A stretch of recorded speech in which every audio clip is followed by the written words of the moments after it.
is Vanguard US.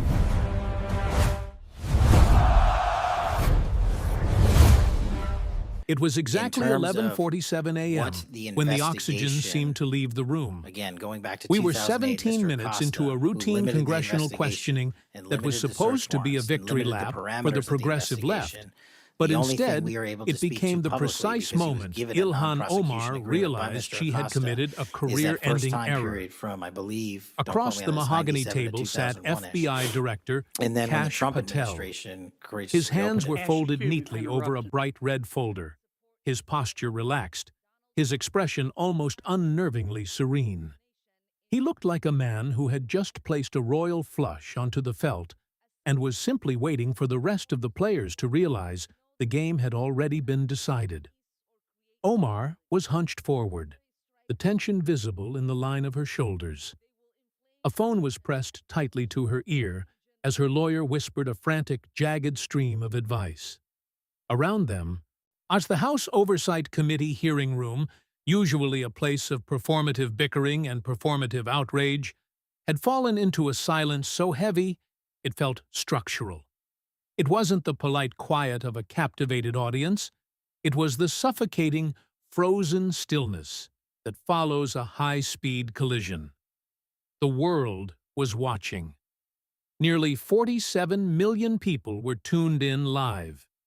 C-SPAN servers were groaning under a load they were never built to handle, and social media platforms were flickering in and out of existence as the digital world struggled to process the unfolding drama. But inside those four walls, the noise of the internet didn't matter. All that mattered was the look on Ilhan Omar's face. She was supposed to be the predator in this scenario. The script, carefully rehearsed by her team for weeks, she cast her as the righteous prosecutor holding a defiant mirror up to federal power. She was meant to grill Patel on national television about what she termed political witch hunts against the vanguard of the progressive movement. Instead, the hunter had become the hunted. She was the one who couldn't answer the questions. To understand how the floor fell out from under a sitting congresswoman in real time, you have to rewind. Not years, and not even days, just 17 minutes. The day began with the sharp, rhythmic crack of a gavel. Chairman Mike Johnson struck the wood 3 times, the sound echoing through the ornate, high-ceilinged chamber.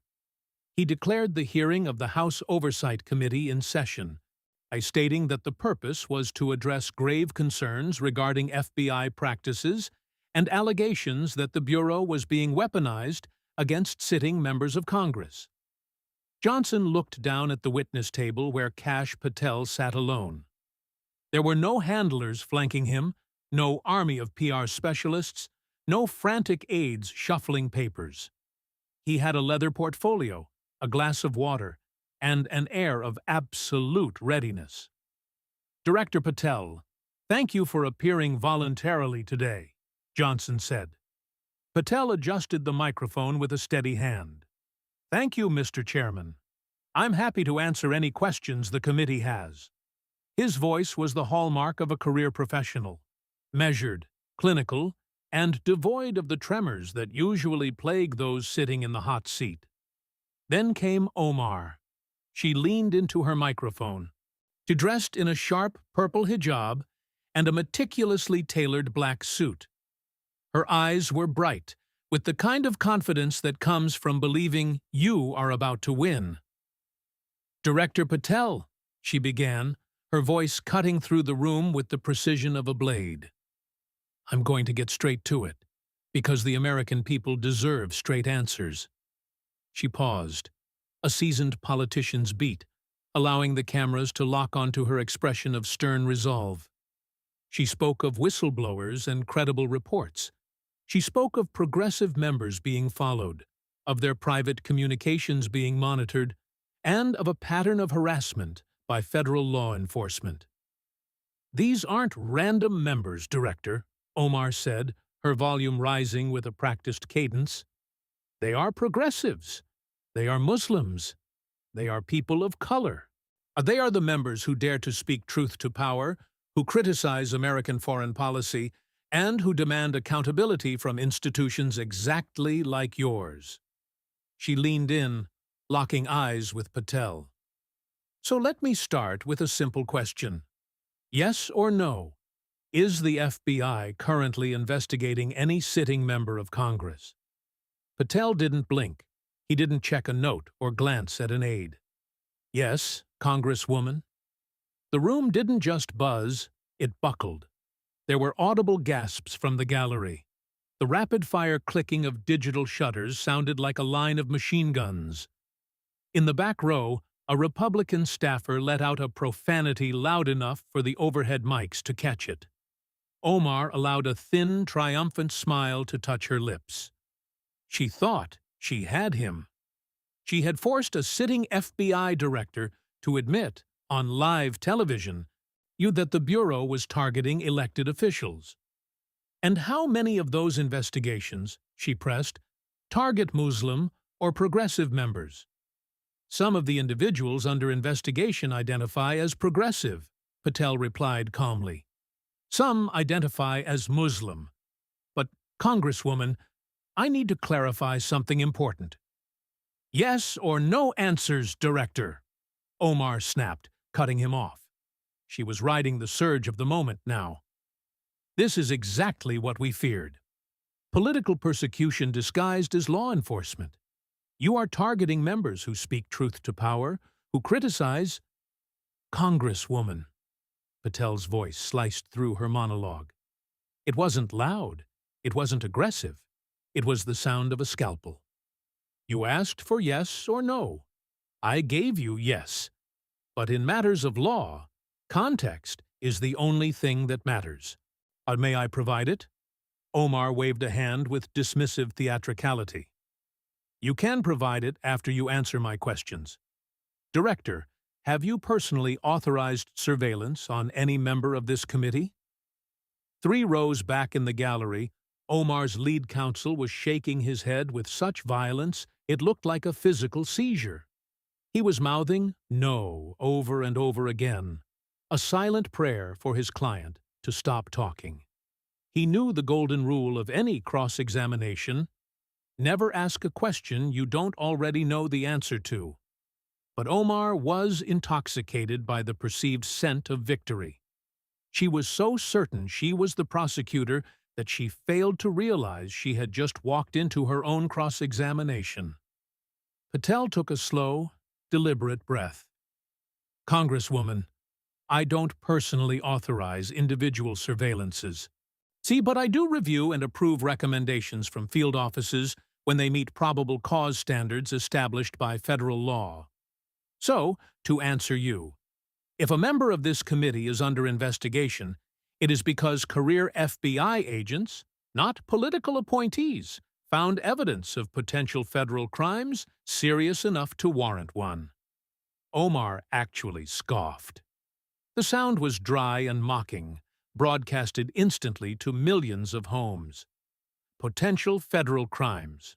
That's a very convenient phrase, Director. Care to elaborate on what crimes you are accusing sitting members of Congress of committing? The room went deathly quiet. Even the journalists in the press pens stopped their frantic typing. Patel looked at her for a long, heavy moment. It was the look a doctor gives a patient before delivering a terminal diagnosis.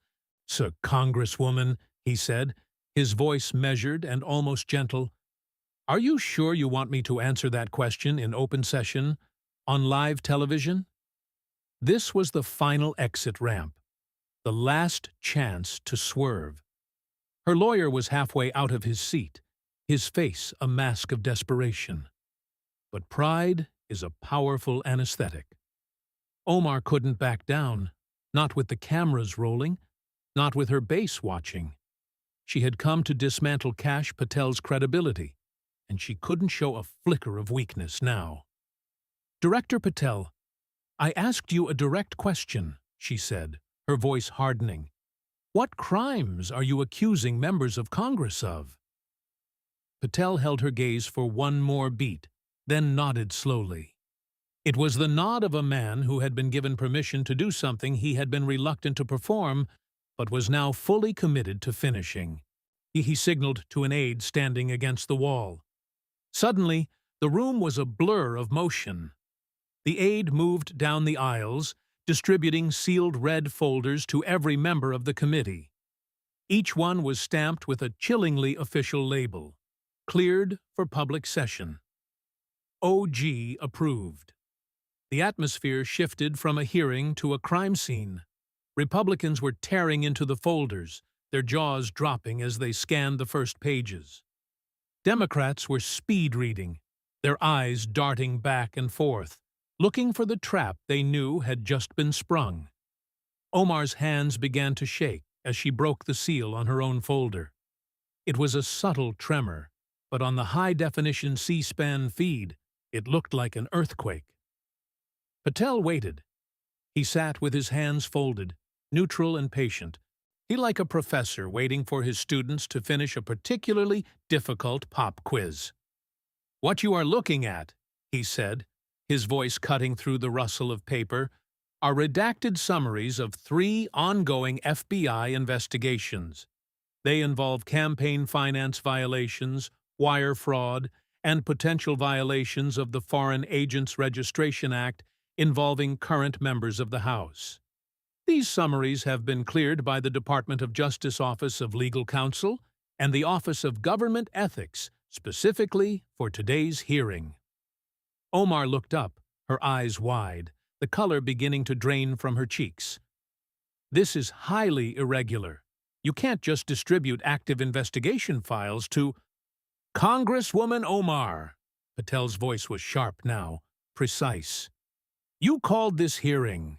You demanded transparency about FBI investigations into members of Congress. You summoned me here to answer questions about those very investigations. I am providing exactly the transparency you demanded." He paused, letting the weight of the irony settle on the room. "Or would you prefer we discuss this in a closed session? I am happy to reconvene in a skiff if you'd like. Just say the word." She was trapped. It was a masterpiece of tactical maneuvering. If she asked for a closed session now, she would look like a person hiding from the truth. If she continued, she was walking into a minefield. Her pride, which had brought her this far, made the choice for her. "I have nothing to hide, Director," she said, though her voice had lost its edge. It sounded thin, defensive. "Let's continue right here. But I want to be clear.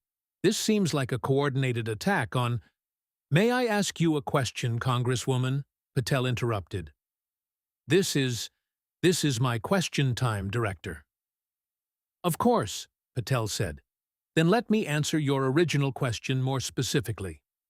He opened his own red folder. "You asked what crimes we are investigating when it involves members of Congress.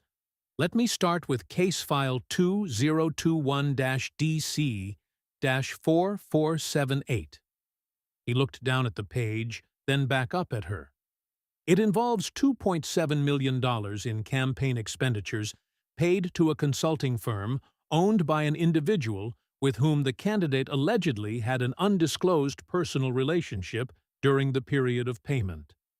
The investigation began after a formal complaint filed by the National Legal and Policy Center in March 2020, alleging that campaign funds were used for personal expenses in violation of Federal Election Commission regulations, potentially constituting wire fraud under federal statute." The silence was now absolute. You could hear the faint hum of the air conditioning. Omar's face was ashen. "Director, are you discussing my campaign?" Patel looked at her with an expression that hovered between sympathy and the cold calculation of a chess grandmaster. "Congresswoman, you asked what crimes we investigate. I'm giving you a specific example. If the details sound familiar, it's because they are drawn from public FEC complaints, financial disclosures, and documents obtained through lawful investigative process." Republican James Jordan leaned into his mic, Director Patel. Hi, to clarify for the record, is Congresswoman Omar currently under FBI investigation? Patel kept his eyes locked on Omar. Congressman Jordan, I cannot confirm or deny the identity of specific subjects in ongoing investigations without DOJ approval. What I can say is that case file 2021-DC-4478 involves a sitting House member representing Minnesota's 5th Congressional District. There is only one House member from Minnesota's 5th. She was sitting right there, her knuckles white as she gripped the edge of the table. This is outrageous, Omar's voice jumped an octave. You're using this hearing to publicly smear me without any— Congresswoman, Patel's voice remained a calm, steady anchor. I am answering your questions. You asked for specifics. I am providing them. Would you like me to stop? The ensuing silence was excruciating. Omar looked at her lawyer. He was shaking his head, his lips forming the word stop. But the world was watching. CNN, MSNBC, Fox, they were all there. She felt she couldn't back down without looking like she was admitting to a crime. She took a jagged breath. Fine, Director. Let's talk specifics. You mentioned campaign expenditures. Hiring consultants is legal. Spending money on a campaign is legal. What exactly is the allegation here? That was the moment the door slammed shut. Patel opened the folder completely. The allegation, Congresswoman, is that campaign funds were used for personal benefit. Specifically, that payments totaling $2.7 million to E Street Group, a firm owned by Tim Minot, were not for legitimate campaign services, but rather were a mechanism for transferring campaign funds into personal accounts. E Street Group provided digital strategy and travel logistics. Omar's composure was shattering. Those are legitimate expenses. This is a witch hunt based on my personal life, which is none of the FBI's business. Patel waited. He let her outburst hang in the air until the last echoes died away. Then he spoke, his voice quiet and deadly. Congresswoman, you are absolutely right that your personal life is your own business. But when campaign funds are involved, it becomes the FEC's business. And when the amounts and patterns suggest potential fraud, it becomes the FBI's business. He pulled out a single sheet of paper, a timeline. May I walk through the evidence? Kash Patel had spent 2 decades as an investigator. He knew that you don't win a case with a data dump, you win it brick by brick, building a wall until there is no way over it and no way around it. Let's start with the basics, he said, sounding like a professor during a particularly grim lecture. E Street Group, owned by Tim Minot, began receiving payments from your campaign in April 2018. The initial amount was $15,000 per month, fairly standard for digital consulting. He gestured toward the monitors in the room. The timeline appeared, clean and damning. June 2018. Multiple witnesses report seeing you and Mr. Minot together at social events. Not campaign events, but restaurants and private gatherings. August 2018. Payments to E Street increased to $64,000 per month. November 2018. The payments jumped to $180,000. That's an election month, just so we can set that aside for a moment. Omar was staring at the screen as if it were a physical threat. March 2019, Patel continued. Dr. Beth Jordan Minot files for divorce. In her filing, she specifically cites her husband's affair with a named individual. He paused, letting the weight of the statement settle. She named you, Congresswoman. That is a private matter. Omar's voice cracked. That has nothing to do with— April 2019, Patel said, his voice cutting through her objection as if she hadn't spoken at all. 1 month after the divorce filing becomes public and the affair is national news, your campaign pays E Street Group $275,000. In a single month, Congresswoman, $250,000 to the company owned by the man you were allegedly having an affair with. The room was mesmerized. This was no longer a dry discussion of campaign finance law. This was a narrative of power, money, and betrayal. Now, I'm not a campaign finance expert, Patel said, his tone turning almost conversational. But I did some research. I looked at comparable campaigns. Alexandria Ocasio-Cortez's campaign, similar district size, similar demographics, paid their digital firm $47,000 for the entire 2018 cycle. You paid E Street Group $890,000 in that same period. That is 19 times the industry standard for a district with half the population of others. He let the number hang there. 19 times. So, naturally, I asked our forensic accountants, what did a street group do to earn 19 times the standard rate? Omar opened her mouth, then closed it. She looked at her lawyer. He was scribbling frantically, but his face was a mask of defeat. We couldn't find documentation of services rendered, Patel said. Your filings list them as digital consulting and travel expenses. Very vague. So we dug deeper. He pulled out another document with yellow highlights. In April 2019, that $275,000 payment? We traced where it went. E Street Group received the money from your campaign. They then made the following disbursements. $18,000 to Sterling Crisis Communications, a firm here in D.C. very good at making scandals go away. But that's only a fraction of the total.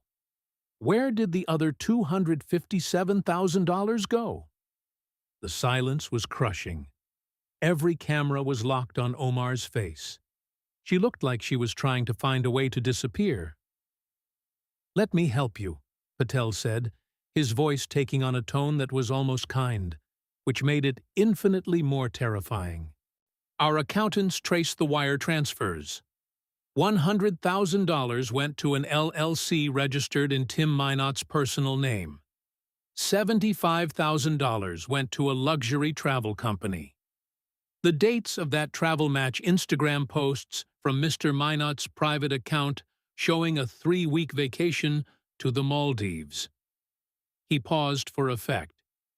And $50,000 went to a residential real estate escrow company as a down payment on a townhouse in Georgetown. A townhouse that, according to property records, is currently owned jointly by you and Tim Minott. You could have heard a pin drop on the carpet. So let me ask you again, Congresswoman, were any of those expenditures, the personal payment, the Maldives vacation, the house down payment, related to campaign activities? Omar's lawyer was on his feet. Mr. Chairman, I need to confer with my client. Sit down. A counselor, Chairman Johnson said firmly. Your client called this hearing. Director Patel is answering her questions. The lawyer sank back into his chair. Omar looked at him with a desperation that was painful to watch. He just shook his head. I would need to review those specific transactions with my legal team before I could. Omar's voice was barely a whisper. That is your right, Patel said. But just to be clear for the record, you cannot currently explain where $257,000 in campaign funds went in April 2019. Funds that were supposed to be used for your re-election, but instead appear to have been used for a vacation and a house. He nodded slowly. Thank you for that answer, but I'm afraid the pattern doesn't stop there. The realization hit Omar then. This wasn't just about one bad month. And this was a systemic dismantling. Patel was just getting started. Let's talk about your tax returns, Patel said, reaching for yet another folder. Jerry Nadler, a veteran Democrat, leaned forward to object, arguing that personal tax information was outside the scope of the hearing. "It isn't personal when it involves potential federal crimes," Patel replied calmly.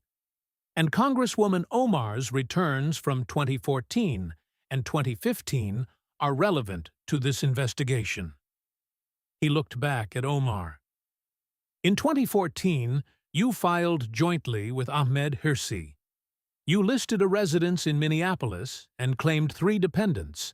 Standard stuff. But according to Minnesota state marriage records, you were also legally married to a man named Ahmed. Noor said Elmi during that same period. Your marriage to Mr. Elmi was registered in 2009 and wasn't dissolved until 2017. Omar's face went from pale to a ghostly ashen. "So, help me understand, Congresswoman. How did you file joint federal tax returns with one man while you were legally married to another?" It was a cultural marriage, not a legal one," Omar stammered. Patel held up a document. "I am holding Minnesota State Marriage Certificate MC 2009017854. Bride, Ilhan Abdullahi Omar. Groom, Ahmed Noor Said Elmi. Date, February 12, 2009. It has the officiant's signature, witness signatures, and the state seal. It is a legal document filed with the state of Minnesota." He set it down with a quiet thud. "If this certificate is legitimate, then your 2014 tax return constitutes filing a false return. That is a federal crime. If the marriage certificate is somehow fraudulent, and then we have a different set of problems. Which is it?" The room watched as Omar's lawyer stopped taking notes entirely. He just sat there, staring at the table. "The situation was complicated," Omar said weakly. "It was a cultural practice that the IRS doesn't. Complicated and cultural practices are not legal categories," Patel said, his voice maddeningly calm. "Under federal law, you are either married or you are not. If you claim marriage to one person while legally bound to another, that is perjury. It is making false statements to the federal government. It carries a penalty of up to 5 years in federal prison." He leaned back. "And before you say this has been debunked, I've heard the talking points. Let me be clear. We have the certificate. We have the returns. We have utility bills showing Mr. Elmi living at the address you listed. We have witness statements. This isn't a conspiracy theory. These are documents." James Comer jumped in, asking if the IRS was investigating. "The IRS Criminal Investigation Division opened a case in 2021, Patel confirmed. "The FBI is assisting because there are related immigration concerns." "Immigration?" Comer pressed. Patel hesitated for a heartbeat. "I probably shouldn't go into detail on that without DOJ sign-off. But since Congresswoman Omar opened this door..." He looked at her. She was no longer meeting his eyes. "Our investigation found that Ahmed Noor Said Elmi applied for U.S. permanent residency in 2011. On his application, he listed Ilhan Omar as his spouse. The marriage certificate I just referenced was submitted as supporting documentation. His application was approved." He let that sit for a moment. The implication was clear: a sham marriage for immigration status. "The concern," Patel said, "is that if you married Mr. Elmi solely to assist with his status while maintaining a relationship with Mr. Hirsi, that would constitute immigration fraud." "These allegations have been investigated." Omar's voice was becoming desperate.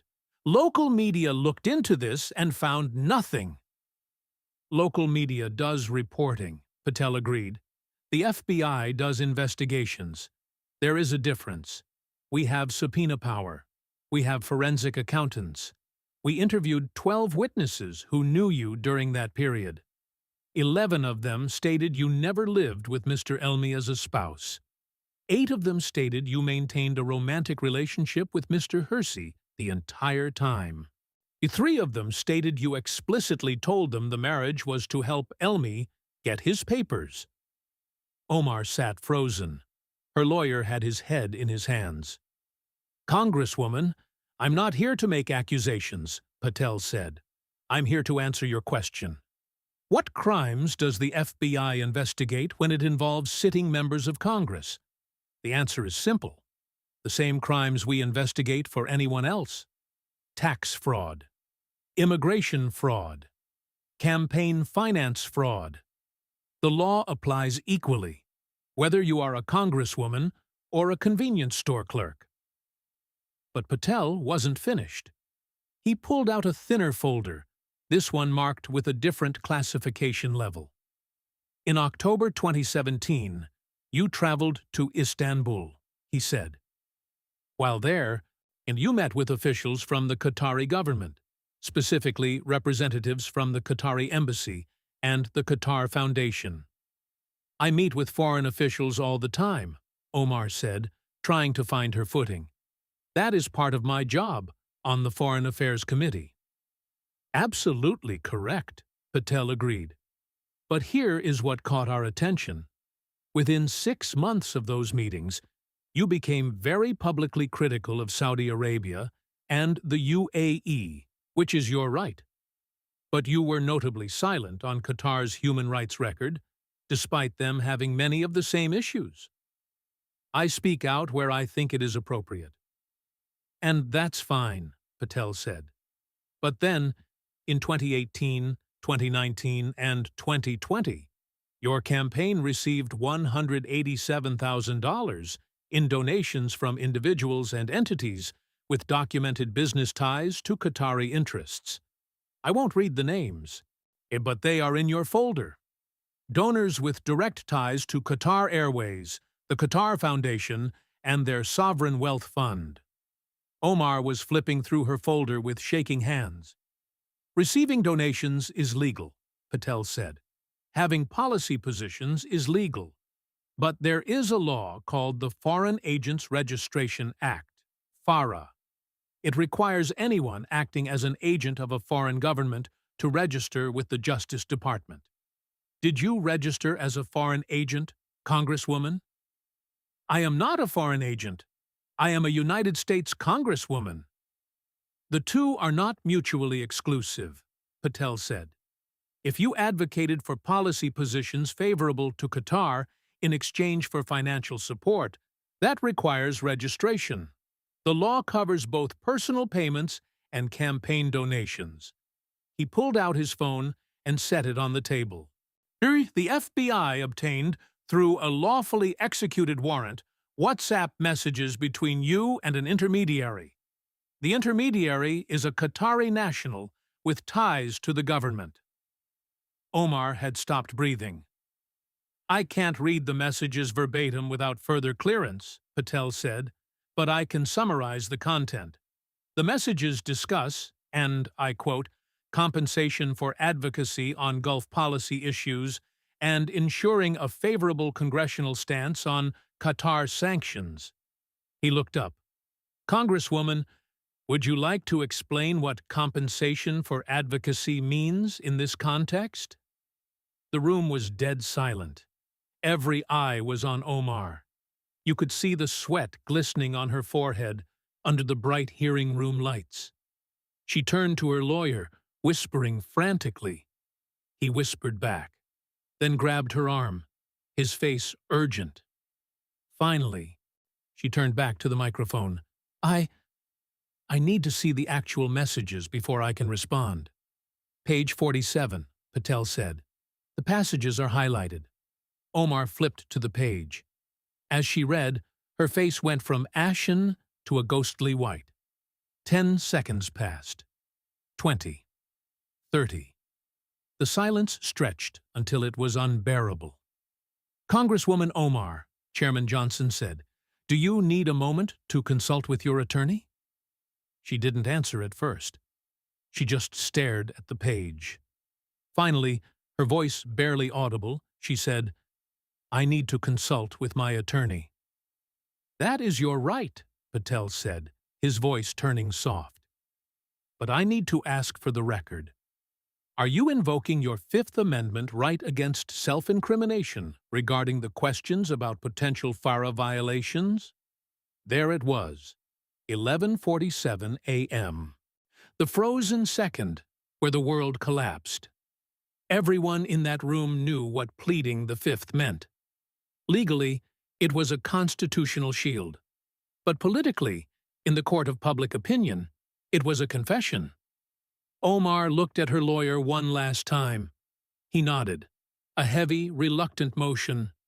She took a shaky breath. On advice of counsel, regarding the questions about the Qatar meetings and the FARA allegations, yes, I am invoking my Fifth Amendment rights. The room exploded. Journalists scrambled for the exits. Republicans were shouting. Democrats were calling for an immediate recess. The flashbulbs were a constant strobe. Twitter was melting down. Chairman Johnson banged his gavel so hard it sounded like gunshots, screaming for order, but there was no order to be found. Kash Patel sat quietly. He closed his red folder, folded his hands, and waited. He looked almost sad, like a surgeon who had just been forced to tell a patient the news was terminal. He had done what was required of him, but he took no joy in the destruction. When the room finally quieted enough for him to be heard, he leaned in one last time. "Congresswoman, I want to be clear. Invoking your Fifth Amendment rights is completely legal. There should be no stigma. But I need to inform you as a courtesy. The Department of Justice has been monitoring this hearing. Based on your invocation, they will likely request an expedited review of all aspects of case file 2021-DC-4478. He sat back. The hearing was over. Everyone knew it. Johnson declared a recess, and the gavel fell like a guillotine on Ilhan Omar's career. The next hour was a blur of chaos. Omar left the room surrounded by a human shield of staffers and lawyers, a desperate sprint to an underground garage, and a black SUV with tinted windows. But the damage was already permanent. The clips were everywhere. The look on her face when the WhatsApp messages were mentioned, the $275,000 payment, the two husbands. It was all packaged for the Internet's insatiable appetite. By 1 p.m., Omar indictment was the #1 trending topic on Earth. By 3 p.m., her office released a statement calling it a politically motivated ambush. But it fell flat. She had asked for the hearing. She had demanded the transparency. She had called the witness. She had simply never expected him to tell the truth. Nancy Pelosi's office issued a statement so carefully worded it was practically an obituary. The Speaker believes all members deserve due process. Translation, you are on your own. The Progressive Caucus was even more vague, failing to even mention her by name. The Squad was silent, offering only generic tweets about due process. The next 48 hours were a masterclass in political collapse. The Washington Post and the New York Times published deep dives into how a routine hearing became a catastrophe. The Wall Street Journal was blunter, noting that when you demand others live by rules you don't follow yourself, eventually someone calls your bluff. By day 3, the House Ethics Committee announced a review. By day 5, the House voted 312 to 119 to remove her from the Foreign Affairs Committee. 67 Democrats voted with the Republicans. When 67 members of your own party vote to sideline you, the end isn't coming. It has arrived. The image of her face at 11:47 a.m. became the defining visual of the scandal. The wide eyes, the open mouth, the moment of pure, unadulterated realization. It was the split second she understood that she hadn't called a hearing. She had walked into her own trial. 3 weeks later, the Department of Justice held a press conference. 51 counts total: wire fraud, false statements, tax evasion, immigration fraud, and FARA violations. Omar's team promised a vigorous defense, but nobody was listening anymore. 6 weeks later, a primary challenger emerged, a moderate Democrat who focused on Minnesota's needs rather than federal indictments. Polling showed Omar down 23 points. Yet her treasurer cut an immunity deal. Her staffers resigned. Her book deal was canceled. Her Netflix documentary was shelved. Through it all, Kash Patel said nothing. He gave no victory interviews. He went back to work. To him, it was never personal. It was just an investigation. It was just the law, applied equally. He hadn't destroyed her career. He had simply held up the mirror and let her see what was already there. Months later, I sat down with a senior staffer who had been in the room that day.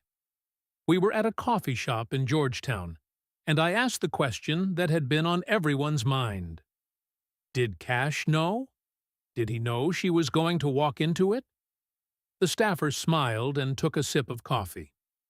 Let me tell you about Kash Patel. He's been a prosecutor, a public defender, and a national security official.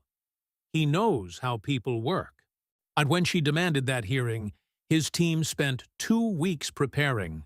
Not defenses, but disclosures. They got everything cleared for public release. They built those red folders like a legal brief. The staffer leaned back, the sunlight hitting the table. Omar thought transparency meant exposing Kash Patel. He understood that transparency is a double-edged sword that cuts both ways. She brought a narrative to a gunfight. He brought the documents.